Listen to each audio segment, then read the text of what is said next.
Assalamualaikum warahmatullahi wabarakatuh.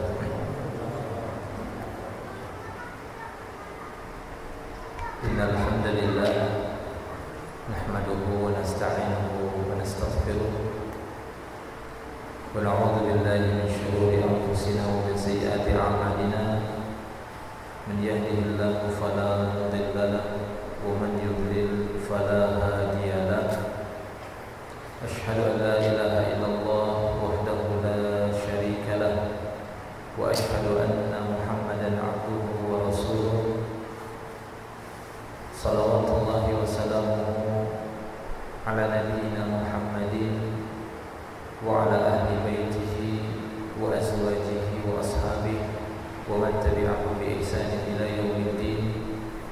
Wa qala Allah ta'ala ya ayyuhalladzina amanu taqullaha haqqa tuqatih wa la tamutunna illa wa antum muslimun. Amma ba'du.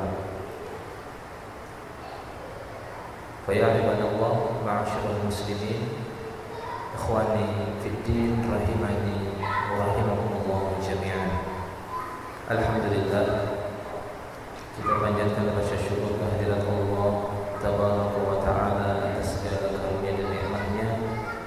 Kita bersyukur kepada Allah Subhanahu wa ta'ala yang masih memberikan kesehatan dan kesempatan bagi kita semua, sehingga kita bisa hadir di majelis ilmu ini dan kita masih diberikan kesempatan untuk melaksanakan di antara amal-amal di dalam Islam.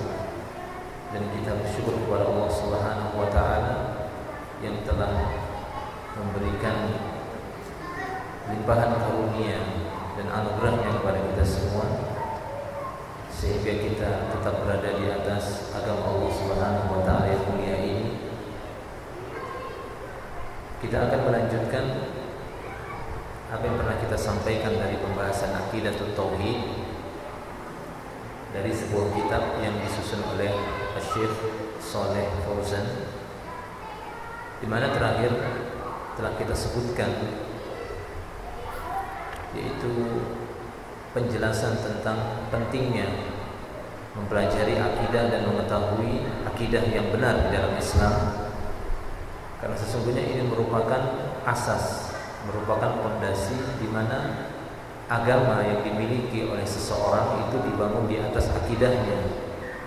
Benar dan tidaknya amalan seseorang, maka itu dilihat dari dasar-dasar di dalam agama ataupun fondasinya. Itu berkaitan dengan akidah seseorang ataupun keyakinan seseorang terhadap Islam, terhadap Allah Subhanahu wa ta'ala, terhadap malaikatnya, kitab-kitabnya, rasul-rasulnya, terhadap hari akhir, keyakinannya terhadap takdir-takdir Allah Subhanahu wa ta'ala, ataupun hal-hal yang berkaitan dengan perkara akidah yang wajib diyakini dan tidak ada perselisihan di dalamnya. Seperti yang pernah kita sebutkan bahwasanya dalam permasalahan akidah adalah satu pembahasan yang tidak ada khilaf di dalamnya, karena sesungguhnya berkaitan dengan akidah tidak diperlukan satu rohyu ataupun satu ijtihad. Akan tetapi yang diinginkan adalah bagaimana orang-orang yang beriman benar-benar meyakini apa saja yang datang dari Allah Subhanahu wa ta'ala dan apa yang dibawa oleh Nabi sallallahu alaihi wasallam. Nah, di antara sumber akidah juga sudah kita sampaikan. Ya, sumber akidah tidak begitu banyak, akan tetapi dia bersumber kepada dua sumber hukum Islam, yaitu Al-Quran dan Sunnah Nabi sallallahu alaihi wasallam, seperti yang diikuti oleh para pendahulu kita saleh, para salafun saleh. Nah, sekarang kita akan memasuki pembahasan berikutnya, kata beliau, yaitu fi bayanil inhiraf anil aqidah wa subulit tawaqqi minhu, yaitu satu penjelasan tentang penyimpangan dalam masalah akidah. Ya, telah terjadi satu penyimpangan di dalam akidah. Jadi akidah yang diyakini oleh manusia telah terjadi satu penyimpangan, berbelok dari akidah yang sebenarnya.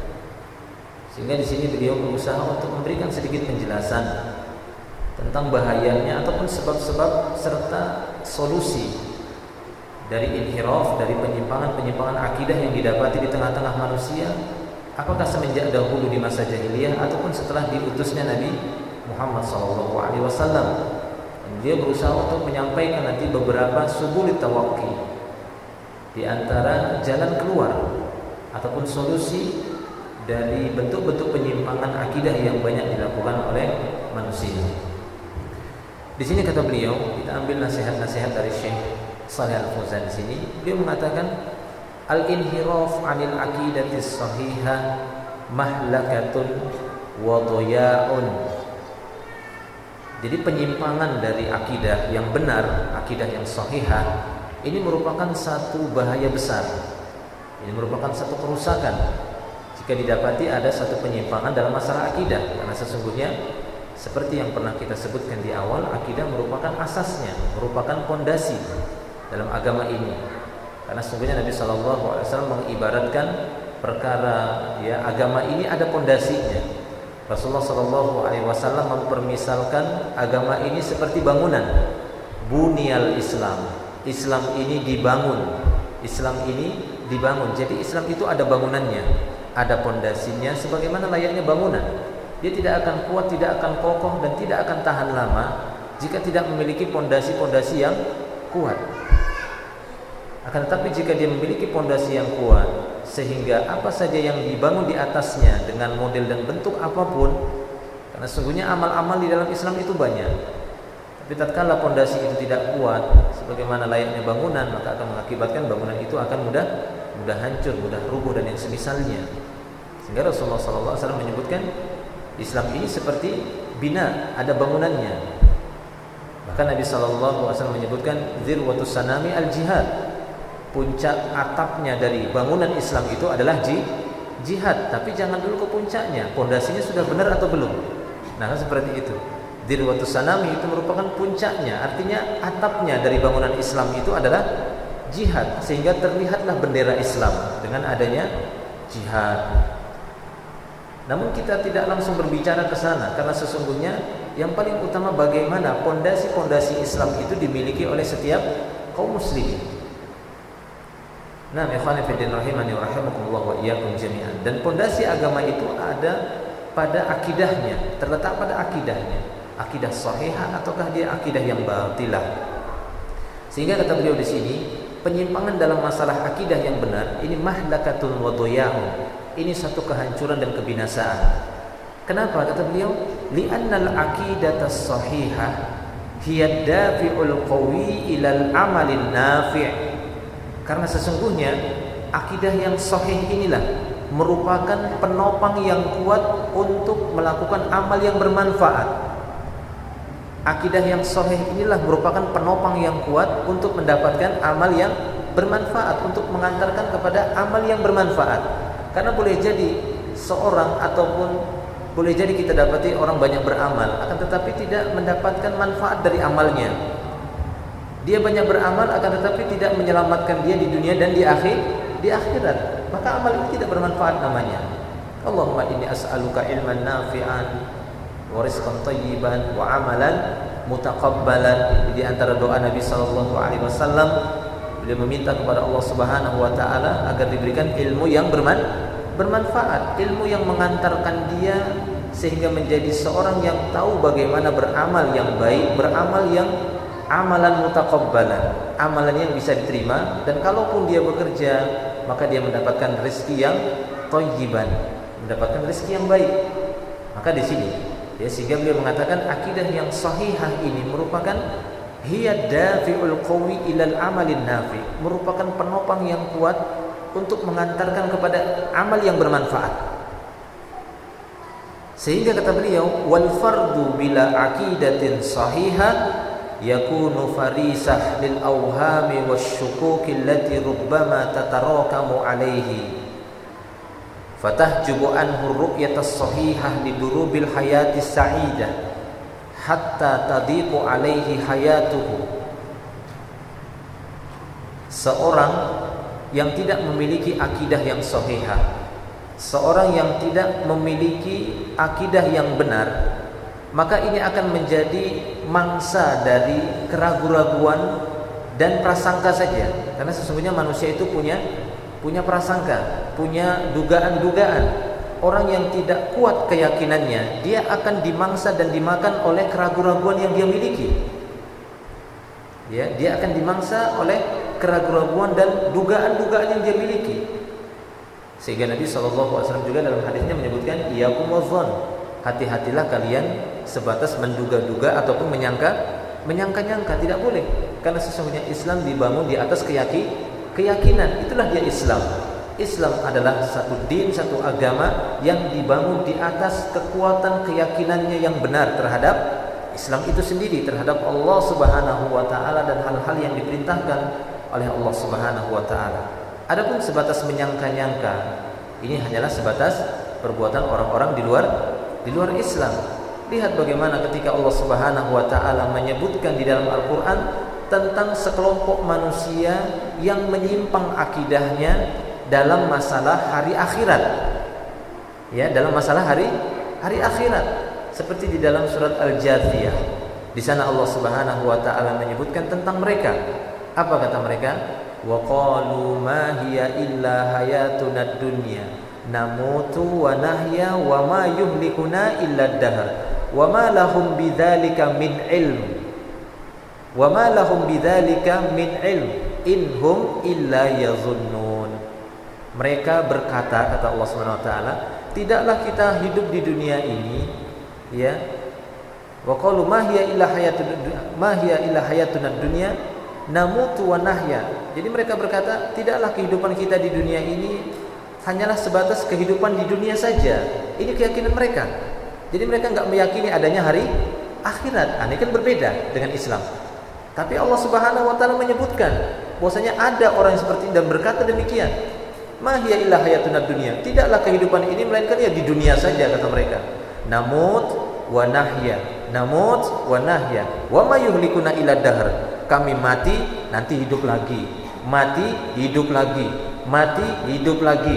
Enggak ada yang membinasakan kami kecuali ngikutin waktu saja. Inilah yang dikenal dengan, kalau sekarang dikenal dengan reinkarnasi katanya. Ada ini sudah di masa dahulu. Beda tidak dengan Islam keyakinannya? Ya beda. Ini dia yang merusak. Ketika ini sudah rusak, tatkala seorang meyakini seperti apa yang Allah sebutkan tentang orang-orang yang meyakini tentang hari kiamat seperti ini, enggak ada hari kiamat, kita mati, nanti hidup lagi beberapa ribu tahun lagi. Mati lagi, hidup lagi, seperti ini lagi. Mati lagi, lahir lagi, seperti itu. Nah, kalau ada seorang berkeyakinan seperti ini, mana mungkin dia beramal? Untuk apa beramal? Nanti hidup lagi. Enggak ada yang namanya, enggak ada namanya pertanggungjawaban. Kan enggak ada pertanggungjawaban. Nah, ini satu, dan banyak di sana Allah Subhanahu wa taala menyebutkan model-model akidah yang batilah dari orang-orang kufar, dari orang-orang di luar Islam.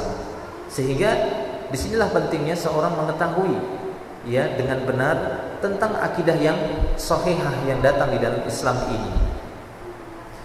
Nah, sehingga kata beliau, orang ataupun seorang yang tidak memiliki akidah yang benar, ini akan menjadi mangsa dari auham wasyukuk, keraguan dan prasangka dan dugaan yang ada pada dirinya.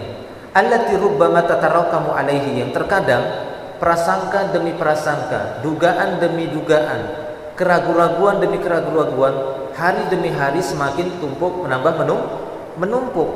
Akhirnya apa? Akhirnya dia pun jauh dari pandangan yang benar terhadap kehidupan. Sehingga kata beliau, fatahjubu anhu ru'yatas sahihah lidurubil hayati sa'idah.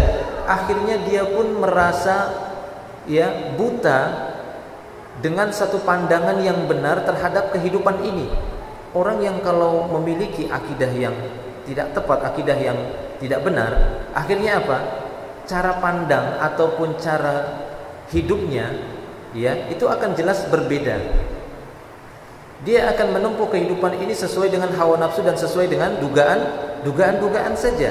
Sehingga itulah yang dimaksudkan beliau di sini. Hatta tadiqu alaihi hayatuhu, sehingga dia pun merasa kehidupannya ini sempit. Kehidupannya ini dia sempit. Kemudian tidak ada satu harapan, tidak ada satu cita-cita yang mulia sebagaimana orang-orang beriman yang memiliki cita-cita dengan keyakinan dia berkeinginan bercita-cita ingin masuk ke dalam surga Allah Subhanahu wa taala, ingin mendapatkan rahmat dari Allah Subhanahu wa taala. Nah, demikian. Jadi sempitlah kehidupannya. thumma yuhawilu takhallusu min hadzal dhayyiq bi inha'i hayatihi walau bil intihar. Bahkan kata beliau, terkadang ada orang-orang yang sudah rusak akidahnya seperti ini, mereka ingin terbebas dari tekanan-tekanan kehidupan yang dia dapati. Dengan cara apa? Dengan mengakhiri kehidupannya walaupun dengan cara intihar, walaupun dengan cara bunuh diri. Banyak seperti ini. Kenapa? Karena keyakinannya salah. Banyak sekali kita dapati berita-berita kan gitu ya, terutama di negeri-negeri orang yang tidak memeluk agama Islam, orang-orang yang mungkin tidak mempercayai adanya Tuhan, ya, ataupun yang semisalnya yang memiliki keyakinan-keyakinan yang batilah. Akhirnya apa? Kesulitan demi kesulitan, perkara-perkara kehidupan yang mereka hadapi, maka tidak mereka hadapi sebagaimana orang beriman yang penuh dengan kesabaran dan tawakalan. Ya, mereka akan mengakhiri permasalahan itu dengan apa? Ya, dengan menghabisi diri mereka sendiri, dengan bunuh diri ataupun yang semisalnya, wal iyadzubillah. Kama huwal waqi' min katsirin minal afradil ladzi faqadu hidayatal aqidatis shahihah. Sebagaimana ini banyak terjadi kata beliau, yaitu pada orang-orang yang sudah kehilangan hidayah akidah yang shahihah. Orang-orang yang sudah kehilangan hidayah akidah yang benar, akhirnya pemikirannya itu akan menyimpang, pemikirannya itu akan rusak, pemikirannya itu tidak lurus juga. Akibat akidah yang sudah menyimpang, pemikiran juga akan salah dia di dalam memandang kehidupan ini bagaimana. Tidak memiliki satu tujuan, tidak memiliki satu cita-cita yang mulia, ya, tidak memiliki kekuatan di dalam menghadapi ujian-ujian kehidupan. Sehingga beliau mengatakan, wal mujtama'ul ladzi la tasuduhu aqidatun shahihah huwa mujtama'un bahimi.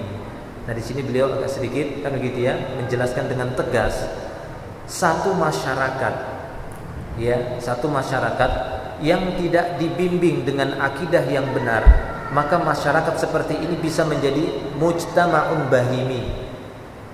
Satu masyarakat tapi bersifat hewani. Ya, sampai seperti itu. Satu masyarakat tapi seperti sifat-sifat hewan. Ya, kita tahu bagaimana sifat hewan, saling memangsa satu dan yang lainnya, enggak peduli. Beda dengan orang-orang yang kuat keimanannya dan benar akidahnya sesuai dengan akidah Islam, maka dia akan berjalan sesuai dengan bimbingan Rabb-nya, sesuai dengan bimbingan Allah Subhanahu wa taala. Karena di antara nama Allah adalah Ar-Rabb, yang sering kita dengar dengan kata tarbiyah, yaitu sifat Allah Subhanahu wa taala adalah membimbing. Nah, demikian juga orang-orang yang mengikuti jalan Allah Subhanahu wa taala, dia akan bisa membimbing dirinya. Dia juga akan bisa membimbing masyarakatnya ataupun keluarganya. Inilah orang-orang yang memiliki keyakinan yang benar. Ya, berbeda dengan satu masyarakat mungkin di sana, satu negeri ataupun satu negara, satu bangsa yang mungkin mereka tidak dipimpin ataupun tidak didasari oleh akidah yang benar, ya akhirnya menjadi sebuah mujtama'an bahimi gitu ya. Mujtama' bahimi ya ini seperti satu masyarakat yang bersifat hewani, yang mana ya hari-hari mereka hanya sebatas untuk memenuhi apa yang ada di atas pusatnya dan di bawahnya. Apa yang di atas pusatnya dan apa yang ada di bawah pusatnya. Permasalahannya kalau tidak makan, melepaskan nafsu, makan, melepaskan nafsu, seperti itu saja. Ataupun bersenang-senang dengan kedua hal tersebut. Waliyadzubillah. Nah, ini kenapa? Karena tidak memiliki akidah yang benar di dalam kehidupan ini. Jadi itulah pentingnya seorang manusia ketika Allah Subhanahu wa taala melahirkan mereka. Allah Subhanahu wa taala menurunkan kitabnya, mengutus rasul untuk menjelaskan kitab ini agar manusia mengetahui bagaimana cara berkeyakinan. Dengan keyakinan itu semakin kuatlah ya kehidupan mereka, semakin kuatlah keimanan mereka, keyakinan mereka, sehingga mereka bisa menjalani kehidupan ini dengan baik dan benar. Demikian. Jadi ini akibatnya akan membentuk satu masyarakat yang bahimi, wal iyadzubillah. Ya, bagaimana masyarakat bahimi ini kata beliau? Yafqidu kulla muqawwimatil hayatis sa'idah. Masyarakat yang bahimi ini adalah satu masyarakat yang sudah kehilangan satu prinsip-prinsip hidup yang bahagia. Mereka nggak tahu bagaimana. Ya, mereka hanya bersandar dengan apa yang mereka anggap itu baik. Itulah dia namanya hidup bahagia. Ya, hidup bahagia mungkin dengan cara ya melepaskan hari-hari mereka dengan berfoya-foya, dengan melepaskan hawa nafsunya ataupun yang semisalnya, ya, ataupun mereka melakukan hal-hal yang bertentangan dengan perintah-perintah Allah Subhanahu wa taala. Ya intinya mereka tidak mengetahui bagaimana prinsip-prinsip hidup yang baik. Adapun orang-orang yang kuat keimanannya, dia akan tahu, dia akan dapati di dalam Al-Qur'an, dia akan dapati di dalam perintah-perintah Allah, di dalam tuntunan Nabi sallallahu alaihi wasallam, dia akan dapati bagaimana prinsip-prinsip hidup seorang hamba yang baik. Maka ini merupakan buah dari mempelajari Islam, masuk ke dalam Islam dan mempelajari Islam tersebut. Dan dimulai dengan pentingnya mempelajari ataupun memiliki akidah yang benar. Sekalipun mereka, kata beliau, didapati orang-orang yang memiliki kekayaan materi secara duniawi. Ya, secara duniawi kekayaan materi itu mereka miliki, akan tetapi kebahagiaan hidup itu seakan-akan tidak mereka miliki.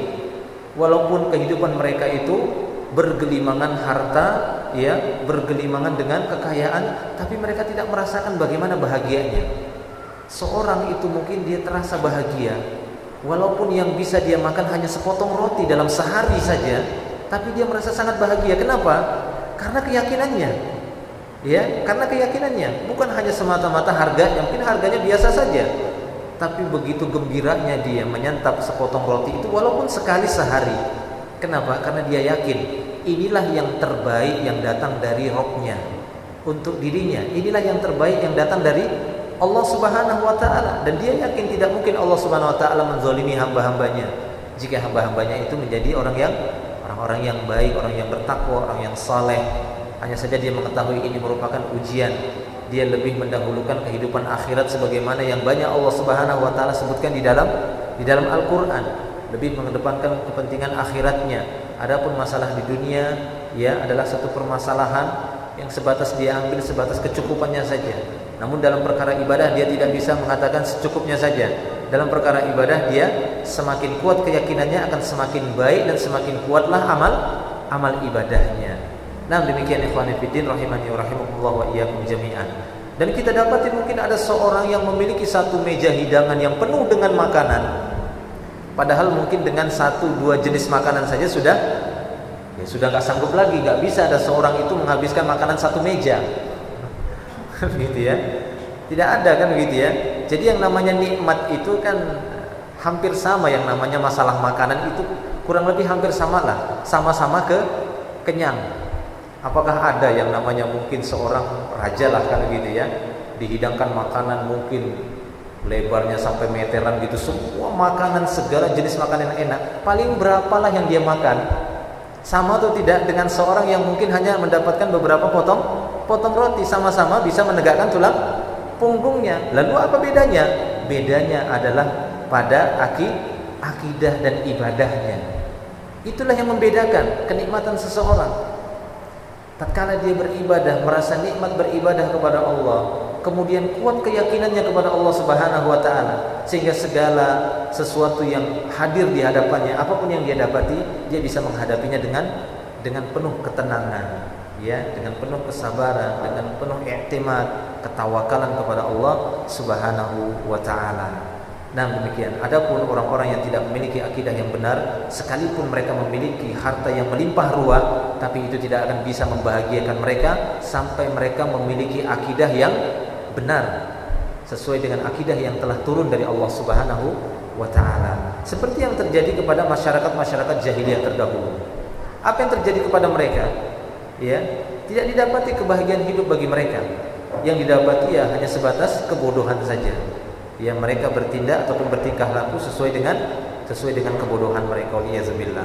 Nah, ikhwanafiddin rahimani wa rahimakumullah, sehingga di sini beliau pun membawakan satu ayat Allah Subhanahu wa taala. Di dalam ayat ini kita dapati betapa pentingnya seorang itu harus menggabungkan antara kekuatan akidah dengan kekuatan harta, kekuatan materi. Ya. Seperti firman Allah Subhanahu wa taala di dalam surat Al-Mu'minun, Allah Subhanahu wa taala berfirman, "Ya ayyuhar rusul, kulu minat thayyibat wa'malus shalihat."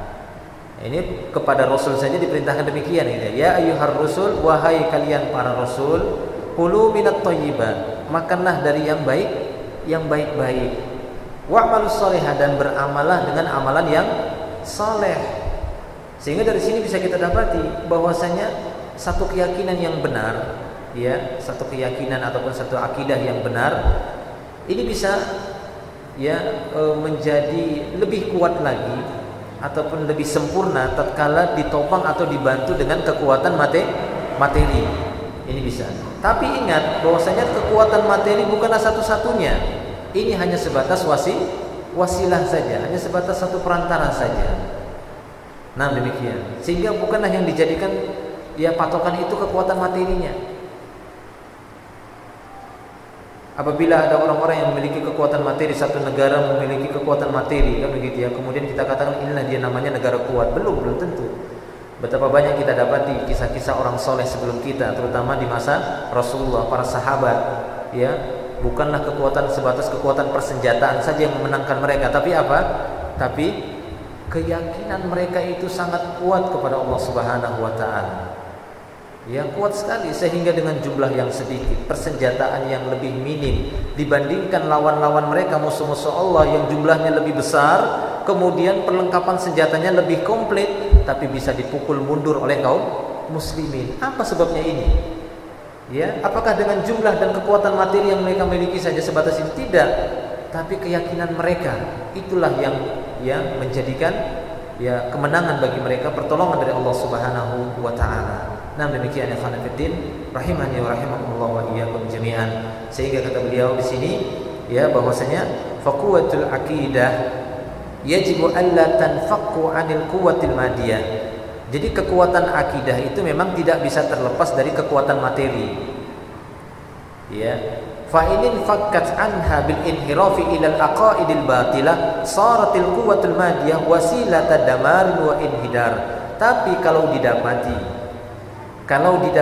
kekuatan materi tersebut terpisah dengan kekuatan akidah yang akhirnya menyebabkan mereka ataupun orang-orang berpaling dari akidah yang benar sehingga mereka condong kepada akidah yang batilah, karena sesungguhnya ya sebatas memiliki kekuatan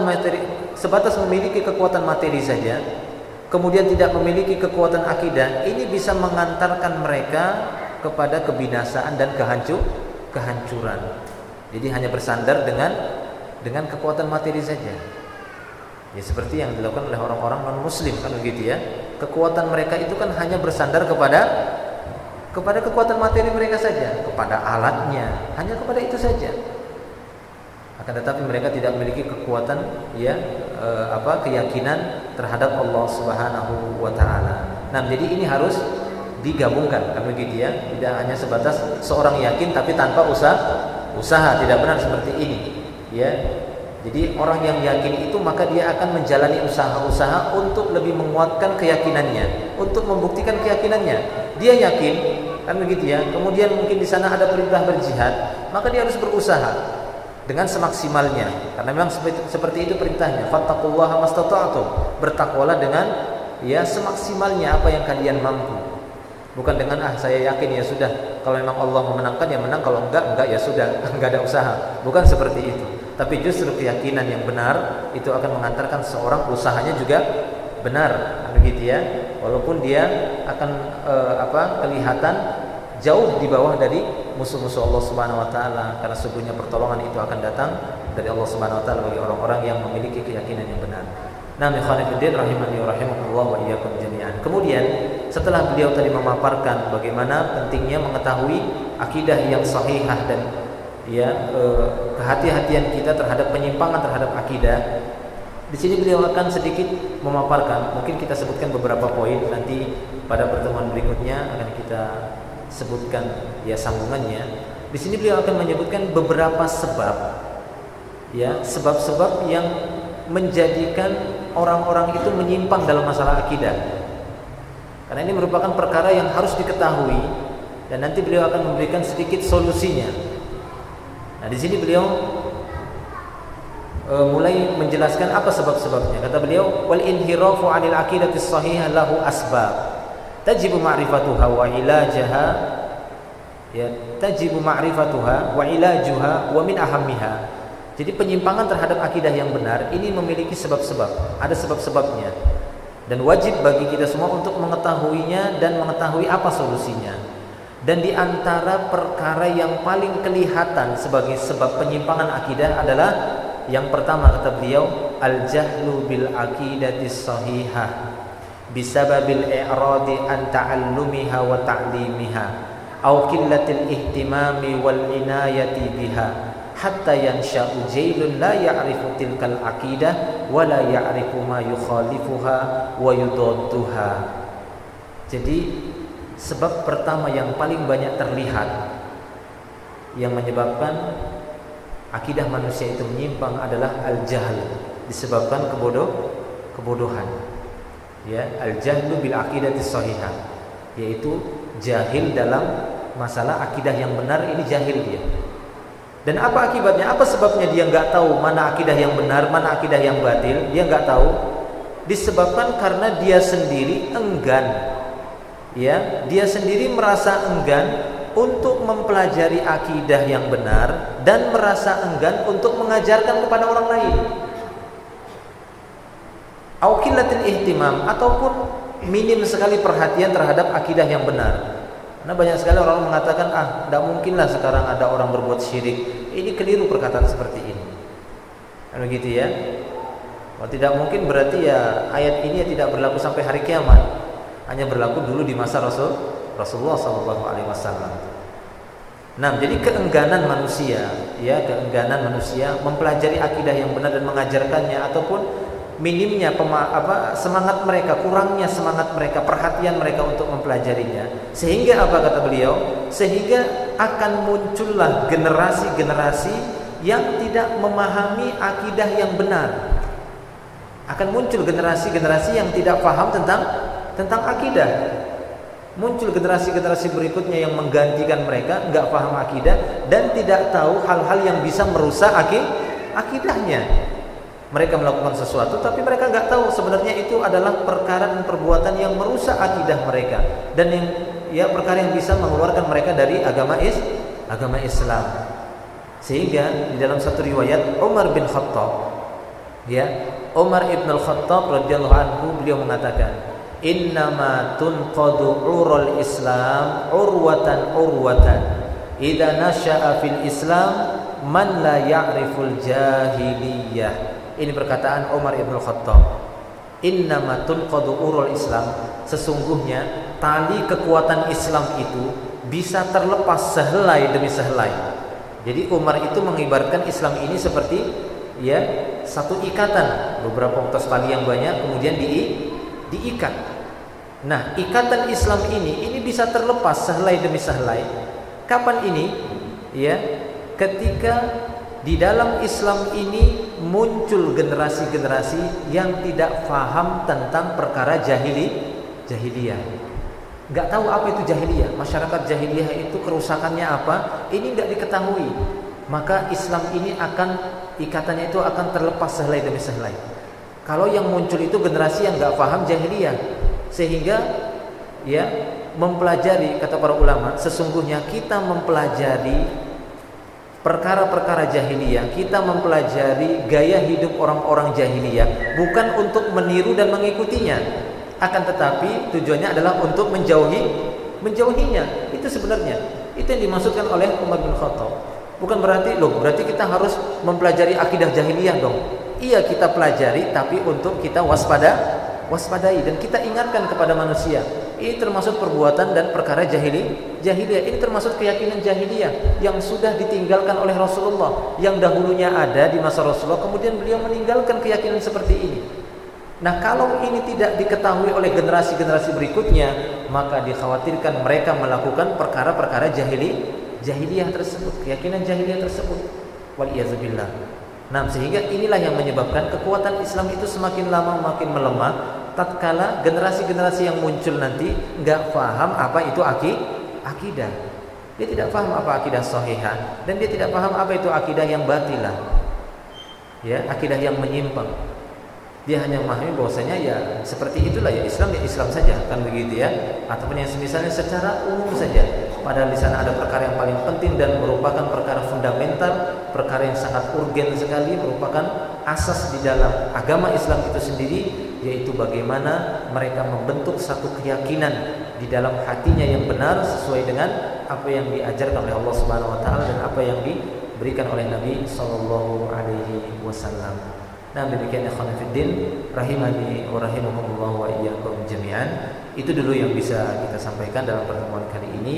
Di sana memang di sini beliau memberikan beberapa poin-poin yang lain, tapi terlalu banyak gitu ya. Nanti kita akan sambung pada pertemuan yang berikutnya di antara sebab-sebab yang menyebabkan terjadinya penyimpangan dalam masalah akidah. Tadi beliau menyebutkan salah satunya adalah ya al-jahal, kebodohan terhadap akidah shahihah. Ini disebabkan mereka sendiri enggan mempelajari akidah, yang akhirnya akan muncul dan tumbuhlah generasi-generasi yang mereka nggak paham tentang akidah tersebut. Sehingga solusinya apa? Solusinya adalah dengan cara belajar, ya, mempelajari. Secara umum Nabi SAW mengatakan khairukum man ta'allamal Qur'an wa 'allamahu. Bukanlah yang dimaksud oleh Rasulullah di sini hanya sebatas mempelajari huruf-huruf saja. Sebaik-baik kalian adalah orang yang mempelajari Al-Qur'an dan mengajarkannya. Apakah yang dimaksud oleh Rasulullah di sini belajar Quran cuma belajar cara baca saja? Bukan. Kalau cuma cara belajar baca saja, Rasulullah juga buta huruf. Begitu ya. Rasulullah juga dikatakan adalah seorang yang ummi, seorang yang buta huruf. Nah, demikian. Akan tetapi membacanya ini merupakan satu proses yang sudah mendapatkan pahala, yang tujuannya adalah untuk diyakini dan diamalkan. Itulah yang terpenting. Dia yakini apa yang dia pelajari. Jadi sebaik-baik kalian adalah mempelajari Al-Qur'an itu. Apa yang terkandung di dalamnya? Ya, ta'allamul Qur'an, para ulama mengatakan dua maksudnya. Mempelajari Al-Qur'an di sini yang pertama yang dimaksud adalah mempelajari huruf-hurufnya. Ya, ta'allum hurufihi, mempelajari huruf-hurufnya, maksudnya cara bacanya. Kan gitu ya. Jadi cara bacanya yang bagus atau yang dikenal dengan ilmu tajwid. Ya, ilmu cara bacanya, kemudian menghafalnya, jelas ini lebih ahsan lagi, walaupun ini bukan perkara yang wajib, ya, tapi dia mampu membaca Al-Qur'an dengan baik dan benar, bukan dengan cara yang salah, tapi dengan cara yang benar, karena sungguhnya ini merupakan kalamullah, kalamnya Rabb kita, merupakan firman Allah Subhanahu wa taala.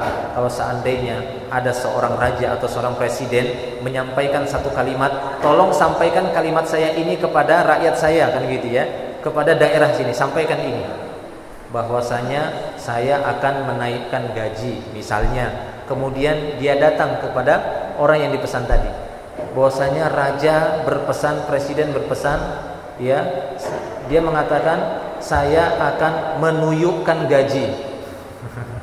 Saya akan menuyukkan, bukan menaikkan. Cuma dia salah baca. Ini kan nggak bagus kan gitu ya.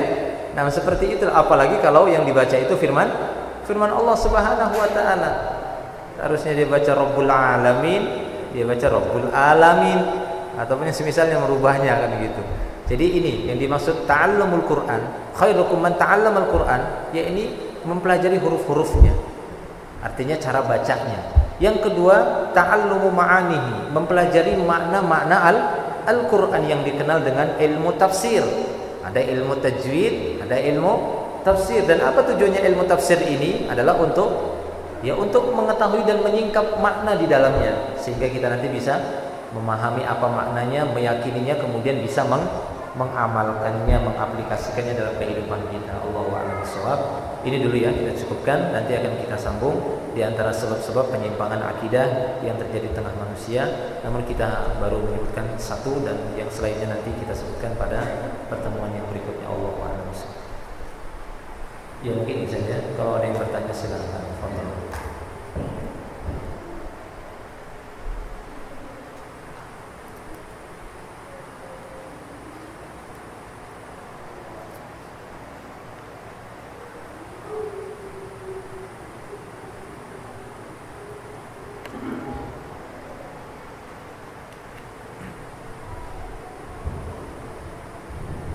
Ada yang bertanya mungkin? Silakan.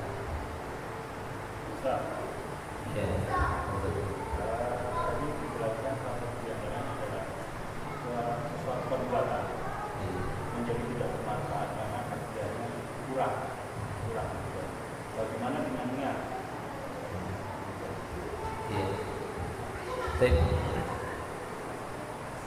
Iya, jadi niat itu juga ya telah menjadi satu ladang pahala bagi kita.